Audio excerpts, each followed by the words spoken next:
మీరు ఎప్పుడైనా మాట్లాడుతుంటే మధ్యలో ఒకసారిగా గాలి తక్కువైపోయి మాటలు తడబడిన అనుభవం ఉందా?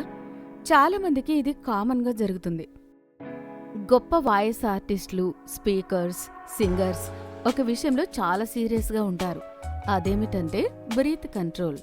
మనం మాట్లాడేటప్పుడు గాలి సరిపడా లేకపోతే వాక్యాలు అంటే మనం మాట్లాడే మాటలు మధ్యలోనే ఆగిపోతాయి. గొంతుపై ఒత్తిడి పెరుగుతుంది. డెలివరీ బలహీనంగా వినిపిస్తుంది.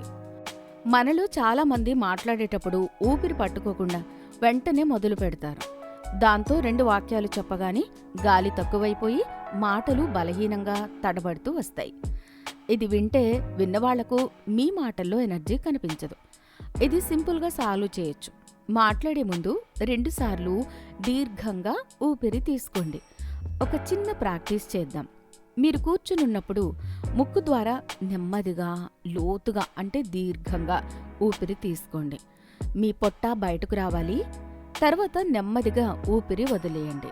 ఇది రోజు 5 నిమిషాలు ప్రాక్టీస్ చేస్తే మీ వాయిస్ బలంగా, ఎనర్జెటిక్గా వినిపిస్తుంది. అంతేకాదు, స్టేజ్ మీద మాట్లాడినా, ఇంటర్వ్యూలో మాట్లాడినా మీకు ఆత్మవిశ్వాసం కూడా పెరుగుతుంది. ఈ టిప్ను ఈరోజే ట్రై చేయండి. మీ మాటల్లో మార్పు వచ్చిందా? కామెంట్లో చెప్పండి. మీ ఫ్రెండ్కి షేర్ చేయండి. వాళ్ళకి కూడా ఉపయోగపడుతుంది.